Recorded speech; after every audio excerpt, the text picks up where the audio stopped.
one question, will you come back again sometime, I would please? love to. Yeah, I really like to organize an event here with IPL. I work with, there's two other organizers now. It was just Irene, who is now the ED. We were actually hired at the same time, and we shared an office in Des Moines, and she was hired as an organizer. And then Matt Russell left to work for the Biden administration, and Irene went from organizer to executive director, like overnight. And she just got staffed up with great folks like Elston, MJ, and Ren. Yep. So I'm excited to work more with them and hopefully do something here.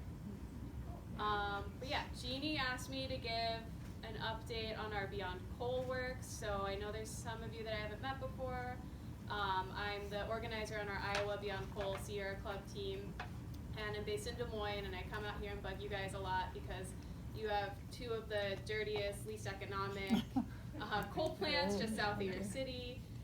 Also an environmental justice issue. It's just north of the Winnebago Reservation and along the Missouri River. So problems all around. But we're working really hard to push Mid-American to retire them. So as you probably know, Mid-American is like this leader in wind energy, and that's great in a lot of ways, but they have not retired coal in tandem with that. So recently I shared an article with Jeannie, and maybe I can send something with more, like a couple of the articles, because we've made some headlines recently, national ones too, because we are, as Sierra Club, intervening with the Iowa Environmental Council and Environmental Law and Policy Center to oppose a giant wind project that Mid-American is proposing. So that's really fun for me to explain to people. Everybody's like, oh, why are you as an environmental org opposing this wind project? It's like billions of dollars investment in wind energy. We're opposing it because, again, they have no plans to retire the coal as they build out this wind. This is billions of customer dollars going into wind energy build out across the state, and they're not retiring the coal in tandem.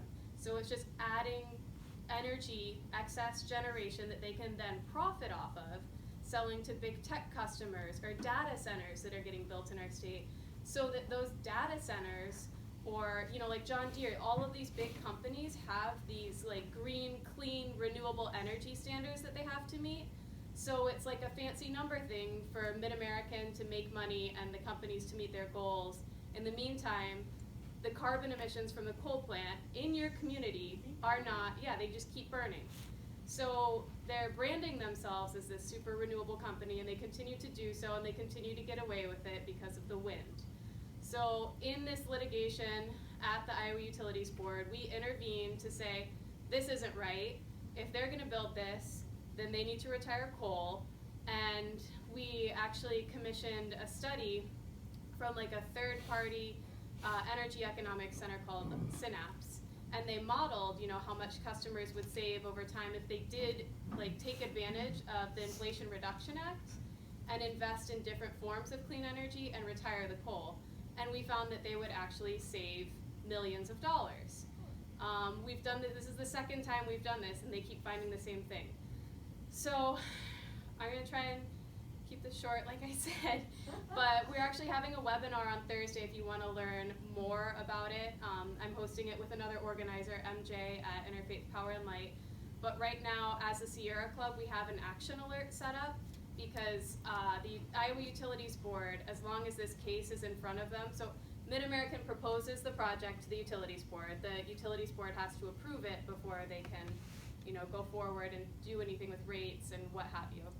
So while it's in front of the Utilities Board, until February 20th, you can submit a comment into that docket.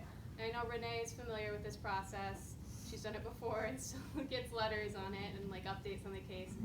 But it's especially important, I think, for the Utilities Board to hear from people in coal plant communities. Because as this transition happens, you need to be looking at how that impacts the economics of this community and the health and future in general, environment, obviously. So yeah, we have a little action alert where you can just submit a pre-drafted comment, but there's also a space, and I would highly encourage everybody from this area to insert a personal comment. Those are really valuable, and I'm going to be hand delivering them to the next Iowa Utilities Board meeting, and that's going to be on February 7th, and then February 20th is when the hearings are. So if anybody who's interested in attending too, we're not gonna like cause any kind of ruckus. We're gonna go just sit and listen, and if you wanted to drive to Des Moines to deliver a public comment, that would be great. But yeah, if not, I will deliver them for you. So are you saying you'll print out what after people? Yeah, I'm gonna print them out and physically deliver them to the Utilities Board. And then what other organization is working on this with it? Is the Iowa Environmental Council? Yeah, the Iowa Environmental Council, it's all the attorneys from every team. Our Sierra Club attorney, her name's Lori, she's badass, really like her, wicked smart, is flying in from Denver to Des Moines to be in town for the trials all week. And then ELPC, which would be like Josh Mandelbaum and Steve Falk, if y'all are familiar. ELPC. Environmental Law and Policy Center. Okay. Emma, didn't they, I'm sorry, go ahead. I heard, is Mid-America saying, once they get this up and running, what are they calling it, prime wind? or Wind prime, something? yeah. Wind prime, then we'll retire. They're not, they actually just this year, they doubled down, they announced or said in the first time, I don't know if it was a planned announcement or if it was a person that was put under pressure after a protest that I may or may not have led. But they said that they weren't planning on retiring the coal until 2049. Oh. And they've doubled down on that. So that's kind of public news this year. And that's like, it's a problem. It's not okay. It's really, really bad. And when can they get this wind thing going then to actually, Yeah, it'll take years for them to get wind projects underway. Coal Part of the plants around problem, the world thank you, that kill reminded a me. lot of people. Another part of the problem with their proposal is it's all wind. We have so much wind in Iowa. There's hardly any solar that Mid-American has to contribute to the grid. And on top of that, they have very little investment in battery storage and energy efficiency. And they need to be looking at it from a more well-rounded, diverse perspective to be able to provide energy at all times. So, and also baked within it was 25 million to explore carbon capture. So that's fun. That's why we've been working to oppose the pipelines, because if the CO2 pipeline goes to an ethanol plant immediately next to the Neils, it's kind of a no-brainer. So So build they it haven't and they said will come. specifics around that, but that would extend a coal plant's life indefinitely. Don't they have 80 acres of solar panels down by Salixville? Where'd that go? Yeah, that's only like 50 megawatts, I think, that they just built by the Neils. About a year ago. Yeah, they've got that, but that's almost it. Yeah, statewide, they don't, it's like nothing. Really? Yeah. I was surprised, because that looks like a big, I've never really looked at how many solar panels it takes to do a certain amount. And if you go on their website, you can see it's pretty cool. Yeah, good solar. If they don't have any energy storage then, if wind is generating excess energy, are they allowed to sell it onto the grid out where, like, out in Nebraska, South Dakota? Yeah, and they do, yeah. So basically, Iowa will produce power that they'll make money off of selling to homes and businesses. Onto the grid, yeah. Great. you can't ask for solar. They can't ask for wind. I think Sarah was with you. So, I think I saw on Facebook that Mid-American just donated to some sort of land conservation thing or something the other day. Oh, I mean, I'm sure they donate right and left. That's how That's they what keep I'm people saying. happy. Yeah, it's really hard to like call them out for who they are and what they do That's what I'm because. saying, I'll try and find that again, but I was like, that's interesting. Oh, in Des Moines, when we had to re-sign, like there's a franchise agreement between cities and the utilities, and it was up. It was going to expire in Des Moines, so a lot of people turned out to voice their concerns because Des Moines passed a 24/7, 100% energy resolution thing. And we're like, how are we going to achieve 100% renewable? It's a very ambitious goal. How are we going to achieve that if our utility is burning coal? Yeah. And people went to the city council and stuff, and there's stuff like all of the council members have, it's kind of special interest things. Like one is really invested in her high school and her part of town. They donate millions to that high school. One is really, Carl Voss loves bike trails. Yeah. They donate to the bike trails, Yeah. which is great. But like, So, like, with the coal though, I mean, do we need a backup of coal in the winters in case if it's really, I'm just asking. as it stands, like, yeah, but it needs to, that investment in that I mean, like, actually, don't quote me on that. I could be wrong. No, but I mean, so they just take advantage because we still need coal, that they don't limit it then to just when we need it, they will. I think that they're only looking at profits, like what is profitable to them and tax incentives. But this isn't Um, profitable, is it? It is because they can sell excess coal energy off the grid onto the, But the plant itself isn't profitable. I don't know about the plant I itself. thought you said that, For customers, oh, okay. so they get that money, yeah. Is it, Anna, is it the case that we're producing so much excess that we're selling off into MISO? And so, Yeah. we don't actually need the coal, we're just absorbing the. Yeah, so it fluctuates all the time, like what is excess, and even like throughout the day when, people, especially before there's work from home, when people come home from work, turn their air conditioner or heater on or whatever, more lights, the demand fluctuates, just like seasonally as well. So yeah, there are times during which they're selling a lot of that onto the grid, and the grid will also, like the grid management, whatever, MISO, it will need that at times at other states. So there's high incentives for them to sell it onto the grid. Now, who is responsible for the grid? Does the state maintain that, or does Mid-America do it? Neither. It's like its own entity, and there's actually a lot of work to build more grid infrastructure out right now. There's a big movement for that, which is honestly kind of beyond me. The grid is, Because very I was complex. wondering, because to really get the renewables going, it's like you said, it fluctuates. So if we actually were to build a smart grid, which would take, policies and therefore politicians that were thinking about the future rather than their immediate pocketbook, yeah. then what would happen is when it fluctuates, the energy could literally flow the other way. Yeah. And what we have now is we have this ridiculous thinking that it's a linear grid. It flows from the power station to the transformer station, out to your home or out to your business. It's a one-way flow. It doesn't go the other way. Yeah. But a smart grid could go any which way. Yeah. And so if you have solar panels in your house, it can service your house, or it can go out into the grid. If you're using more energy right now than your solar panels on your roof can provide, it can pull energy from the grid, and it can do that. And then it can go out to energy storage stations. And energy storage stations don't have to be permanent either. If we switch to electric cars, 95% of the time cars are stationary. And so what can happen is those cars will be usually at or above 90% battery capacity. And so what can happen is then they can be literally portable batteries.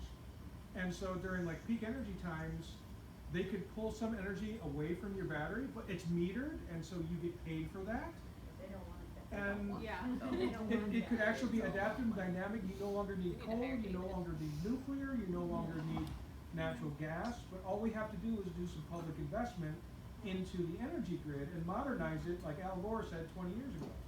As an extension of that, like you wanna extend the grid to like, from like Arizona to here.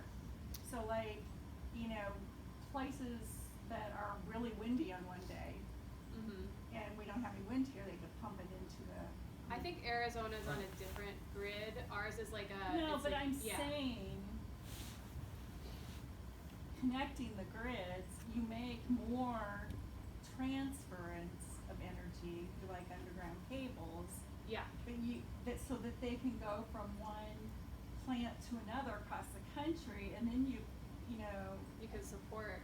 Yeah, so you've Yeah. got like tons of heat here and sun, then you're transporting that energy where it's needed. You've Yeah. got wind over here on this side of the country, you're transporting it.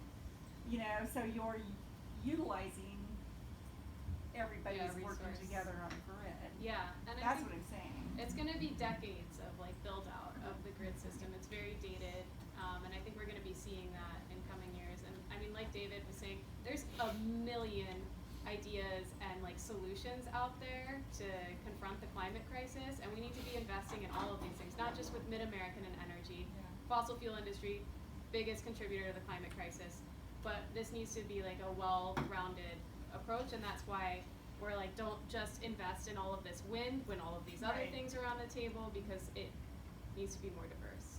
Or how do you feel about nuclear?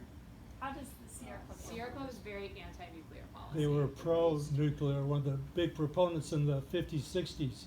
Yeah. I think one of the presidents of Sierra Club left just to go to be anti-nuclear. Interesting. Yeah, I they don't- were really for it at one I time. don't know if with the that's gonna waste. work though, I without think nuclear. they're talking about, I think they might be more pro if once they get the fusion thing down. Yeah, fusion is a huge problem thing as well. is the waste products of the nuclear. Nobody wants the waste products because they're, Mhm. Toxic. but they're working in fusion, and that could change the whole thing. Right, The that would problem be, with what you're saying, David, is you're assuming that the companies wanna share that profit, and they don't.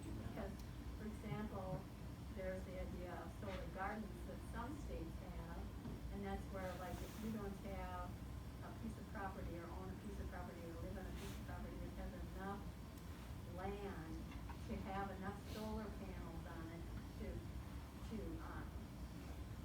to have enough electricity for your own home, then there can be like groups of like 5 or 6 different people that can go and buy a piece of land and put on a whole bunch of solar panels on it, and then they get to share in that electricity. Well, Mid-America's fought that tooth and nail.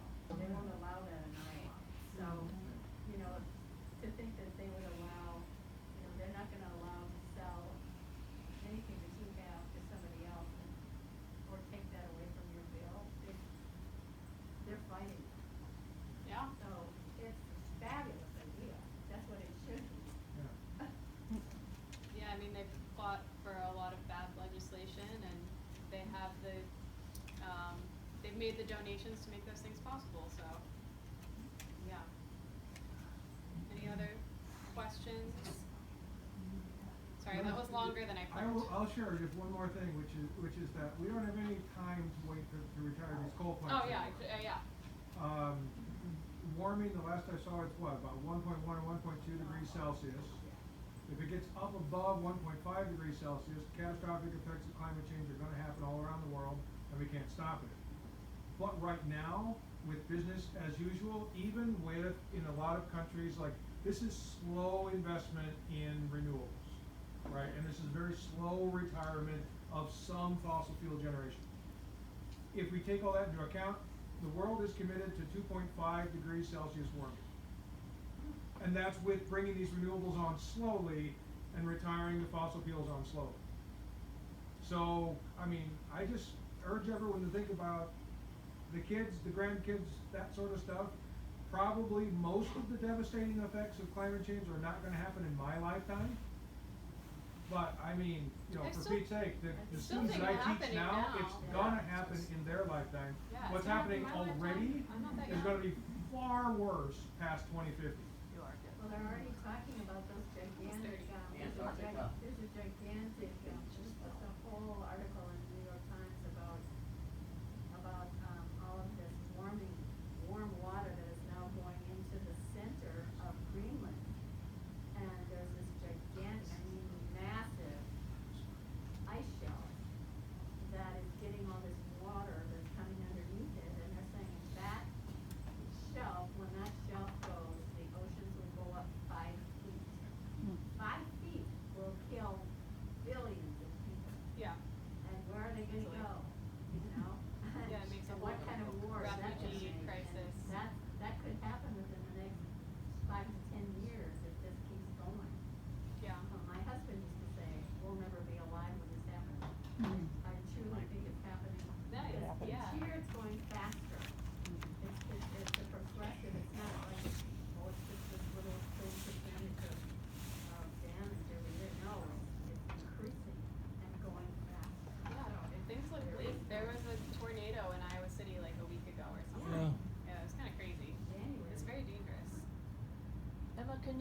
us just a quick, switch gears just for a second, tell us a little, update on the Buffalo Rebellion, you guys, what you guys Yeah. been doing? So we're also part of another coalition called Buffalo Rebellion, which is a little more aggressive and radical in the approach, more in the streets, grassroots. Last year we had a What are the organizations? It's Sierra Club Beyond Coal, Iowa Citizens for Community Improvement, Des Moines Black Liberation Movement, Sunrise Movement, Cedar Rapids, and Great Plains Action Society. We've done a couple events with here. I know Trish Ettringer is like a community member, and I work closely with her, even though I can't say her last name. Yeah. And Iowa Migrant Movement for Justice. So it's a really cool coalition from a diverse array of perspectives that bring a lot of people together. We're hoping to host another summit this year in the summertime.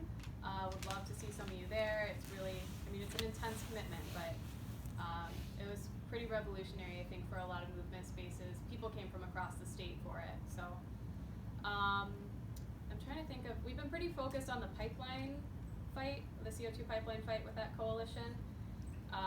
Lately, we went last week to the Utilities Board to deliver a report on that.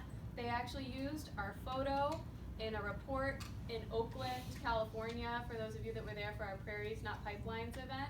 They used a photo that You we mean were in. on Yeah, the I need to field, share or? that with you, I'm sorry, yeah. Okay. It even says like Sierra Club Northwest Iowa chapter, and this is like a national Oh, report. you mean the group photo outside of, oh, Yeah, outside of it Briar was Cliff. pretty cool. At Briar Sorry, Cliff. things have been busy, I need to Oh, you communicate mean that. at Agape? No, at Briar At Cliff. Briar Cliff, okay. Yeah. We held the letters up or whatever. Yep. the Oh. Yeah. Royalties? Any royalties? Oh. Working on it. Alright. You said you were volunteering. No, that's all Not right. Eric. So, yeah, I guess one other thing I wanted to mention was I've been working with like our Northwest Iowa Sierra Club Beyond Coal group. We do like a grassroots action night. We did it, I think, every month of, except maybe one, December of 2022. I feel like we have a really like well-informed, awesome group we've built up. And then I kind of like dropped the ball in January and we have not met. But I came instead. So, That's better. and I know some of you were involved in the Sierra Club Climate Committee with the chapter, which has dissolved. It's just not going to meet anymore. So I'm looking at starting up like a climate action call that's statewide. So if anybody would be interested in joining in on that, we'll have a more statewide approach, and maybe take on some leadership roles for your community, wherever you're based, because there's people all over the state. And then I really want to have a couple really cool events in Sioux City this year. We had some last year. We need to get out to Bill and Dottie's. Something about a BBBB party. I actually call beer Yeah. at Bill and Dottie's. There we go. Yeah, honestly, yeah, we can make it fun. We can use the Beyond Coal budget, not the chapter. So, yeah, I really like coming out here. Elston and I are trying to go hike the Les Hills tomorrow. I don't know if it's gonna happen, but if anyone has hiking recommendations, let us know. Yeah. Where are you going? We have no idea. Neither of us have ever been. I thought, well, aren't It's they a pipe dream. snowshoeing tomorrow out there? Oh, yeah, there is Go. snowshoeing at, Stone Park. I Dorothy did not People. bring my snowshoes. What time They do have They them have 'em. there. Oh yeah? The first What- 20 people. I need What to start time is doing it on that? my- I it have a starts sled in at my 2 truck. and goes to 3. Okay. That's where I'm gonna be tomorrow. So you That could go to actually might Stone be Park. perfect. Stone Park was originally no trees except for some oak. That's crazy. And now there's a lot of trees, but it is part of the Les Hills. It is the Les Hills, so that would Do be. you have a quick update on the pipeline? Any new news or? I don't have any updates on the pipeline other than we delivered that report we also delivered it to the attorney, which is hilarious. We like walked into the attorney's office in downtown Des Moines, and we come out of the elevator and he was standing right there at his secretary's, like at the front desk. And we were like, we're looking for the attorney, blah, blah, blah. And she was like, oh, he's right here. And he was kind of like, so, and we actually, Sakawis said, oh, can we have a meaningful conversation with you? And he goes, nope. And like, yeah, there was, yeah. Oh, wow. So, yeah. Yeah. But yeah, Jess might have more of an update as far as landowner stuff goes. David, could you tell everybody real quick before these guys leave what you're gonna be doing on February 2nd at the TV station? Oh, right, I'm gonna be part of a panel, where we're actually getting together and gonna be interviewed about, the pipelines, the CO2 pipelines that are being proposed. So my understanding is they're gonna have actually some farmers there, some landowners, and that's the primary people they wanna talk to in terms of, oh, you wanna condemn my land to put a pipeline on it and I don't get anything for it, and, you know, that sort of thing. But then I'll be there, and now I forget who else is there to talk. Deb Main is. Deb Main, to talk a little bit more about general environmental concerns, about the pipelines. And I'm gonna hope to bring up the idea of the pipelines are basically just supporting fossil fuels. The idea of ethanol is, the corn is produced entirely using fossil fuels. Yeah. And then it's to produce alcohol to put right back into your fuel tank so that you can continue using fossil fuels. Plus the idea of we're gonna sequester carbon dioxide and therefore reduce the amount of carbon dioxide in the atmosphere is a misnomer, because the best possible scenario is they would capture absolutely 100% of the carbon dioxide produced at the ethanol plants now, which does nothing to reduce the amount of carbon dioxide in the atmosphere. And then once the ethanol gets in your tank, it's putting more carbon dioxide in your atmosphere. So, you know, it's what's called greenwashing. Yeah. So I'm gonna, you know, try to bring up those types of things while farmers talk about their land and Yeah, Make some condemn. Groundhog Day jokes. yeah. it Yeah, is. Groundhog Day, something, yeah, yeah. So we're doing it over and That's over usual. again. Yeah. So what was really neat about this is that Deb Main is a farm, she owns property, she's a landowner just east of Leeds, I'll say. You know, I've never been to her place, but, she, works with Jess Mazur quite a bit. Jess Mazur is our, Iowa chapter Sierra Club Conservation Program Coordinator. Yeah, there you go. And everybody knew her, or a lot of us knew her before that even, you know, from Sierra Club, we've known her since then, but she would just come here with the Iowa Citizens for Community Improvement. Anyway, so Deb Main works with her quite a bit. And, Deb was, at Agape when the, Buffalo Rebellion came. Deb Garden Party. has come to a lot of a few of our things, but she really knows the landowner side of it. And she actually sent an email to us, you know, asking, she said, I think we should get it'd be nice to have an environmental, view on this, and invited us to join in on this. So that's where David, See if got Great involved. Plains. We'll look for the reminder on the Facebook page. Right. Yeah. Yeah. So- And so it's Jean's gonna be on there with TV. me, so she'll be there for spiritual support. Yeah, yeah. And I couldn't get Carrie to do it, so. But, it will be on TV though, so that's good. Was it I don't even know the name, is it K-Meg? Yeah. And what time is Well, the interview is gonna be taped, right? Right, the interview is taped, so the interview starts at 2 p.m. on February 2nd. When are they airing it? I'm not entirely certain. Oh, okay. So is it later that day, or is it like for the next day's broadcast? I haven't heard. Well, and we could definitely, now that you know this is gonna happen, we'll try to get everybody alerted to it. Yes. And then, once it's on TV, we can always share it anyway, probably. Yeah. Thanks for coming.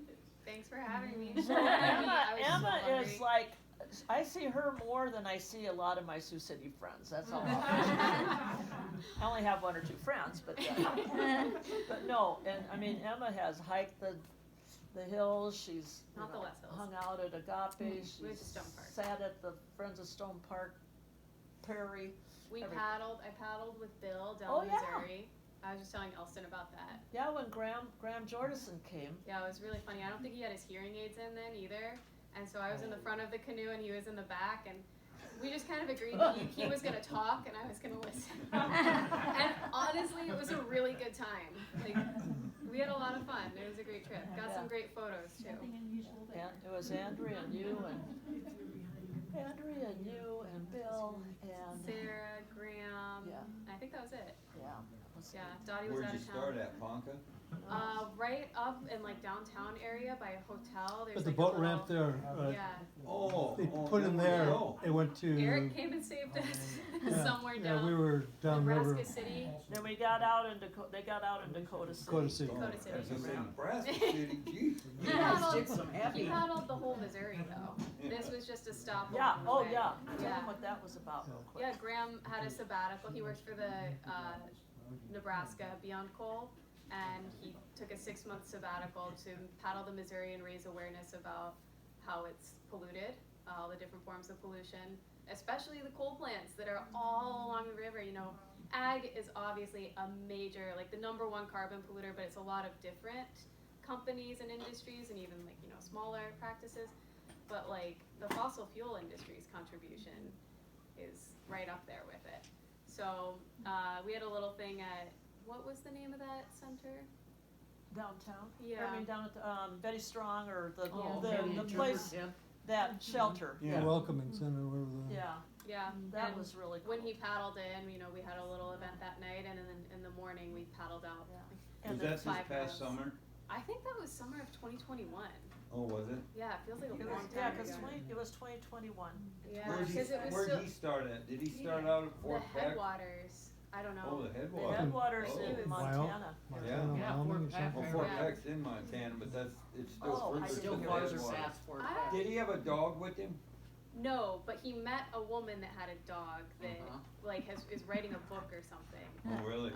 Yeah, there's an article that's in Sierra Magazine that I can share out if you follow the Facebook page for